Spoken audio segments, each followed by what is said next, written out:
Good evening, class. Today we are doing a day at the symphony. The standards that we will be covering today is going to be Standard 1 of the Colorado Music Standards, and that standard requires that we perform music accurately and expressively while demonstrating self-evaluation and personal interpretation of our music. Every student will be able to incorporate all musical symbols, tempo indications, expressive indications, and their own technical indications in their music. And they'll be able to do this while keeping a consistent tone in their music. If you'd like to check out more about this, go ahead and Google the Colorado Music Standards. For those who don't know, the Symphony Orchestra is a large ensemble of various instruments that perform a variety of pieces written for full instrumentation.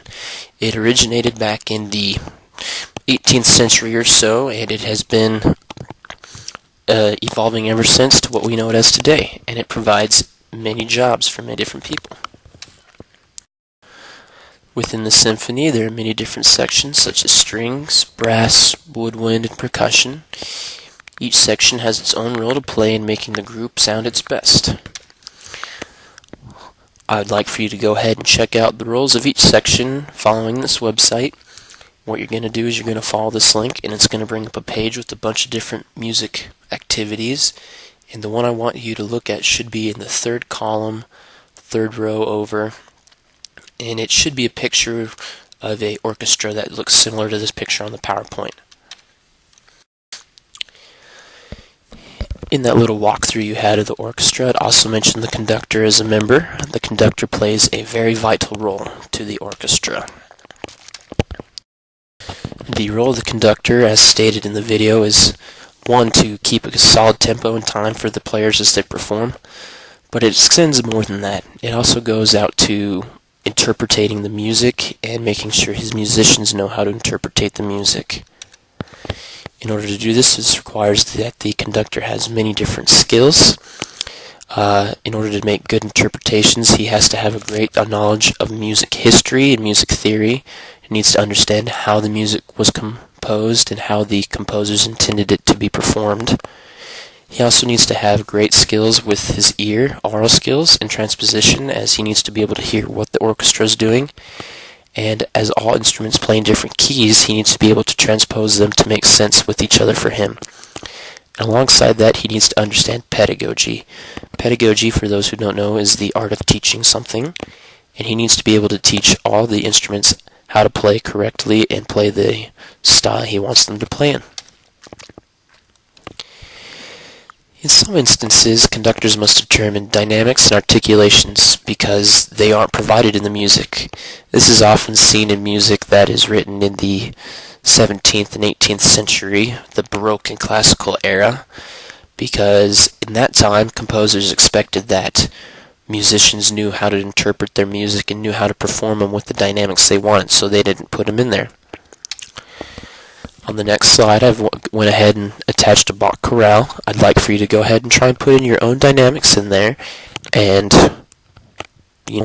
just give it a whack. There is no right answer, and let's just see what you get. Go ahead and put your own markings in the chorale. I'd like for you to do this without having previously listened to the chorale. And after you put in your own markings, go ahead to YouTube and look up a recording. I found one that was really good by Get Me a Light Beard. And go ahead and compare what you heard to what you put in your music. Another role of the conductor is to listen to the orchestra during rehearsals to help them with whatever they need help with. This can be if they make mistakes or if they're not playing the music as he would like. This requires him to have great study of ear training.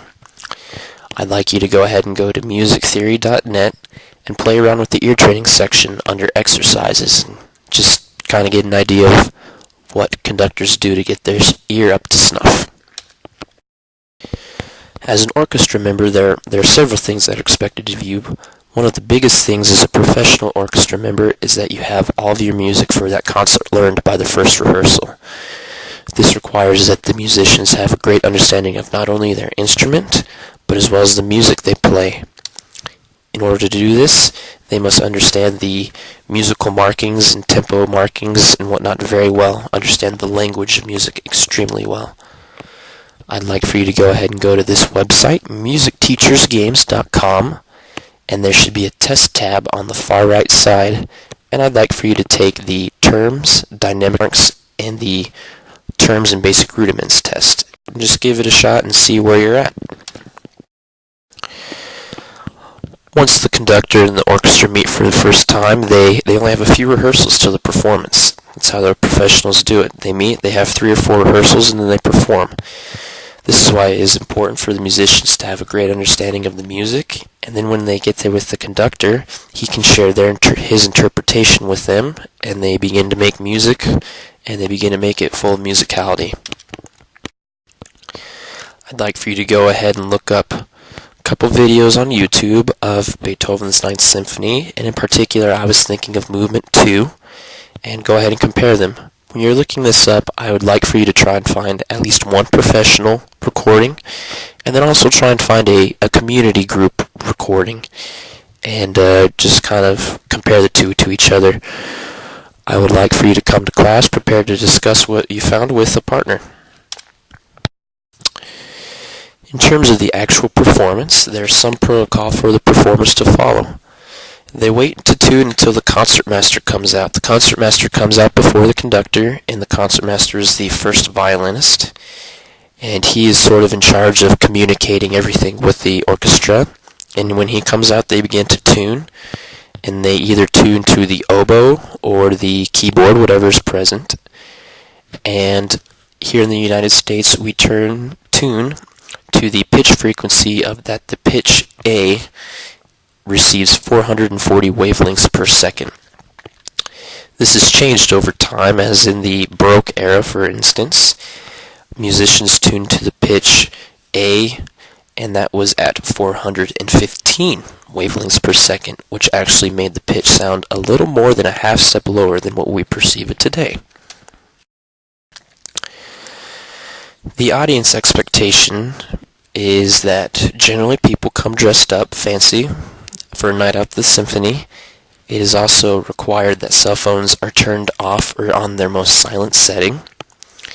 And another rule that many people don't know is to wait to clap until after the entire piece is done. Many pieces are separated into separate movements, and it is customary to not clap after every movement, but actually wait until the end of the performance. And of course, at the end of every performance, every performer is excited to hear the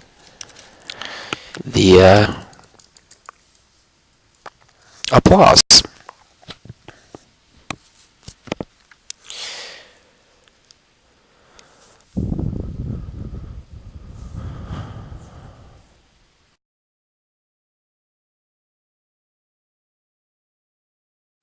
And after a good performance, the members of the orchestra go ahead and pack up their belongings for the evening. Chances are they're going to go ahead and do the same performance they did last night, the same night, next night. And if they aren't doing the same performance the next night, they often are beginning rehearsals for a new gig. Musicians often travel gig to gig and travel many different places to perform. I hope you enjoyed this tour through the orchestra.